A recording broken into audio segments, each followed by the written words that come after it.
mayang mayari. Alex Jam? Yes, ma'am.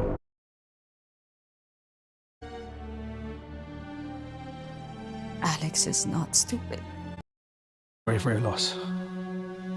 Now, if there's anything I can do for you, if you wish, I can take care of everything here.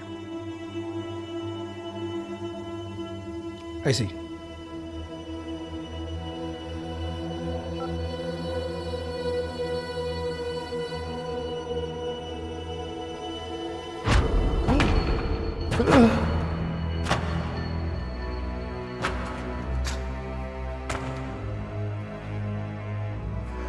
What are you thinking, Alex?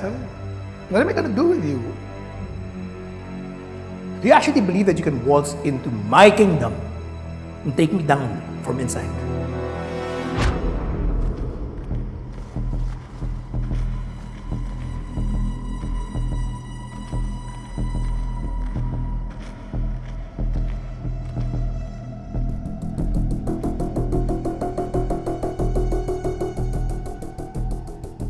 Ano na naman? Pagkatapos ng nangyari kanina, ayaw ko ng panibagong problema. Killed my sister just to protect your freaking husband! Okay, that's it. It's time for you to go. Don't you dare touch her. Exit is over there! Leave!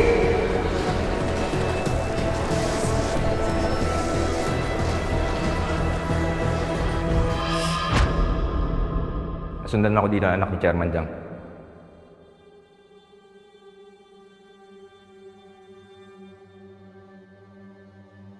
Kaya ang lakas ng loob ng Noreen na yan makipaglaban sa akin. Dahil sa Alex na yan. Kaya naman kita pinapunta dito dahil sa kanya. Pinadali lang niya ang mga plano ko. Palay na mismo lumapit sa manok. Hayaan mo lang yung makapasok dito. Abisuhan mo ang iba. Hayaan yung akalain niya na ganun lang ako kadaling papagsakit. Copy, boss.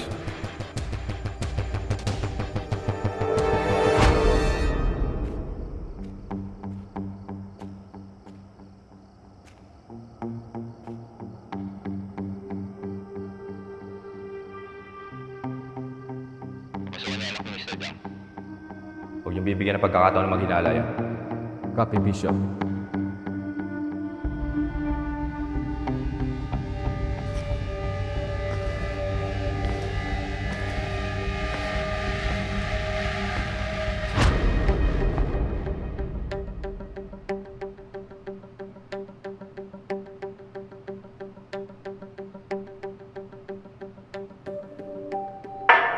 Parang nahilo ako.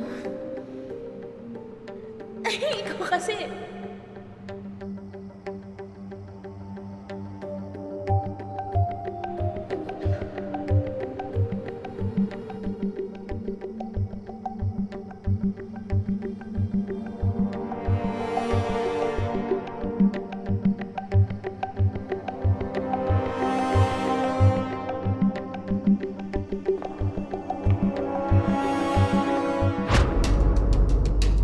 Wala na akong choice.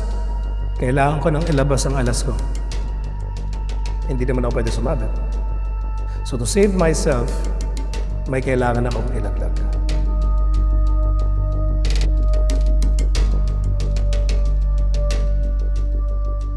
I'm done with business. I'm sure you gentlemen are hungry. Night!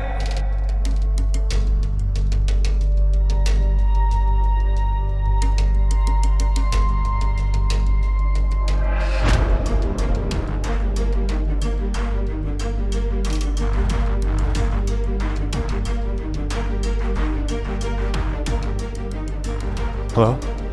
Aries.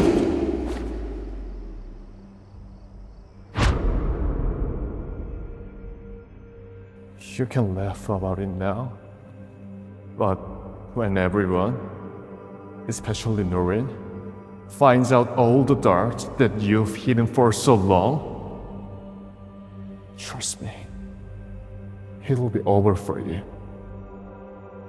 It'll be over for me. Explain. I will expose you! I will make sure everyone will know what kind of a monster you are! Yes. Tell me, Alex. What kind of monster am I exactly? The kind that draws people to taking advantage of them. You sell them to your friends without them knowing. You're such maniac. 너같이 치욕스러운 인간은 인간도 아니야. The hell are you saying, huh? The hell you think you are? It's coming to my country and speak to you like garbage! Kapag mukha mo, kaya kitang durugin kung alam mo lang.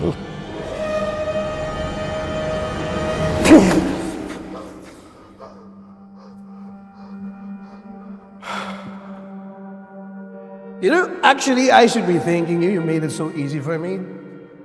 And the honesty. I appreciate it. Let me return the favor. All this information that you know, I'm bearing it with you. Alam niyo na kung anong gagawin dito, ha? Kailangan dumikit sa utak ng Noreen na yan ang mensaheng ipapadala ko.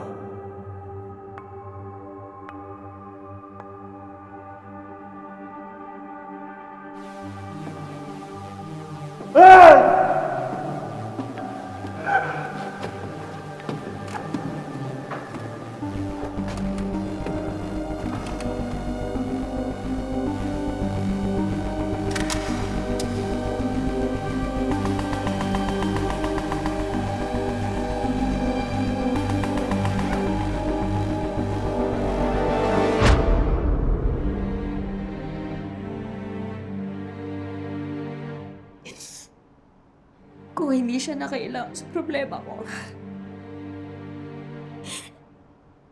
Kung hindi siya nag-imbestiga. Kung hindi niya ako tinulungan, sana buhay pa siya. Kasalanan ko.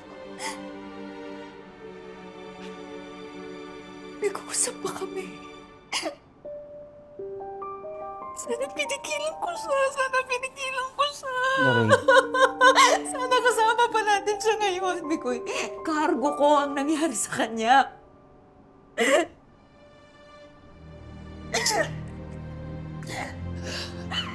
Ang gusto ko lang naman, makamit ang hustisya para sa ate ko. Bakit ba ang hirap makamit ang hustisya?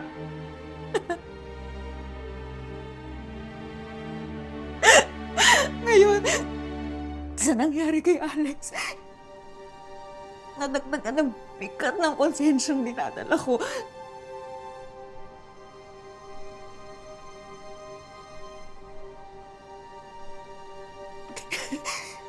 Kaya ko pa bang lumaban ngayon na alam ko na marami nang nadadamay?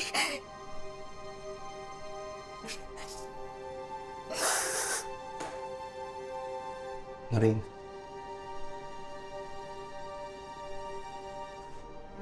Gusto kong singilin ng taong gumawa nito kay Alex.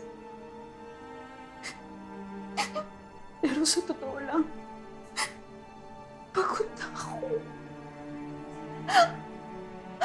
Nangihina ako. Hindi ko na alam. Kaya ko pa ba? Hindi ko na alam. Noreen. Alam ko, mahirap tanggapin ang nangyari. Hindi rin ako naniniwala na aksidente ito. Lalo na kung galing kay Chief Sixto na yun. Siya ang dahilan kung bakit nag-resign si tatay noon. Noreen, hindi madali ang kalaban natin. Kailangan mo maging matatag.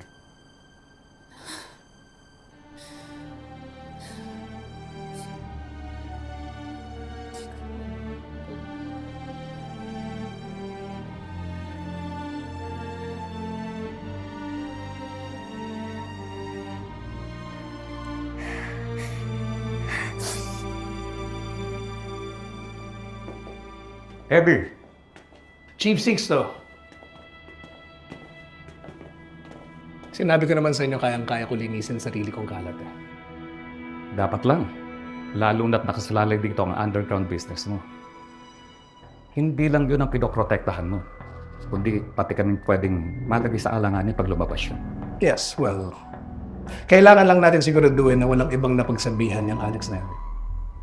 Papa-imbestigahan ko yan. Ngayong wala nang problema sa Axis, paano ng planong reopening ng case ni Helena? Huwag yun ang isipin yan. Nagawa ko ngang ilagay kayo sa pwesto na yan simply for helping me. This case is nothing to me. I can do whatever I want with it. Plano ni Shari, ibulgar ang lahat ng nalalaman niya tungkol sa akin. Yun ay kung magawa niya. I'm 7 steps ahead of her.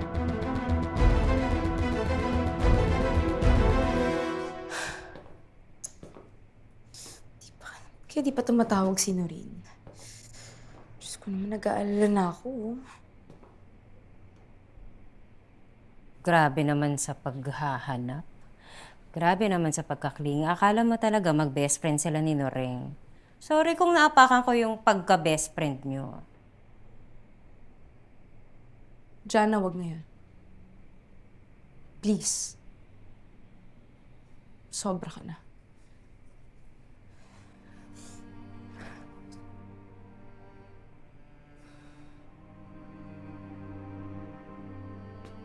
Ay, Noreen. Noreen. Kamusta? Ano nangyari? Okay na ba si Alex? Nakita na kayo?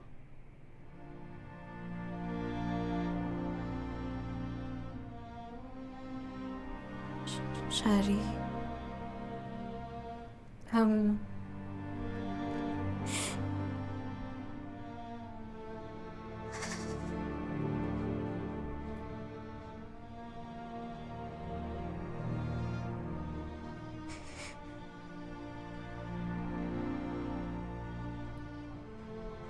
Wala na siya.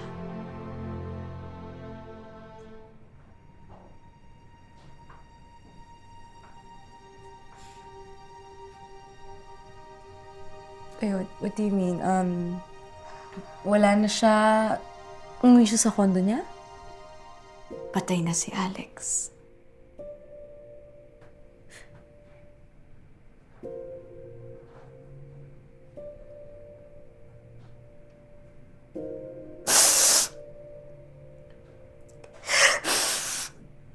Noreen? Huwag ka nagbibiro ng ganyan, Noreen. No. No! Noreen! Alam kong mahirap paniwalaan at tanggapin. Pero yun ang totoo. Patay na si Alex. Nasunog yung storage room ng bar niya. At nandun daw siya sa loob nung nangyari yung sunog. I'm so sorry. No.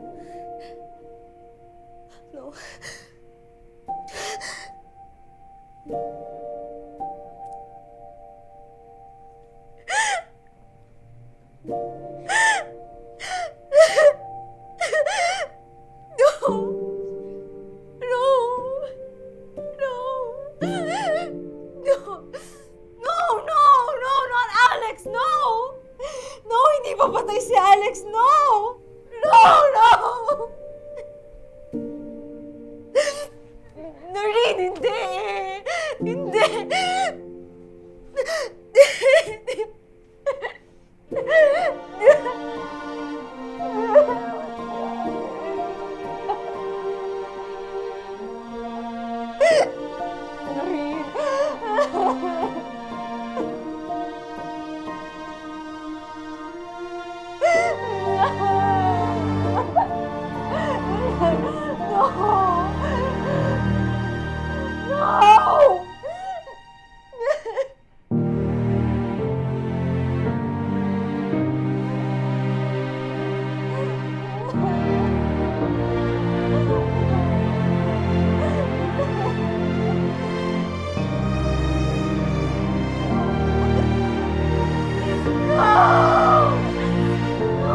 kakausapin mo lang ako tungkol sa pagpapalayas ko sa kanya sa kumpanya. You did the right thing, Ma.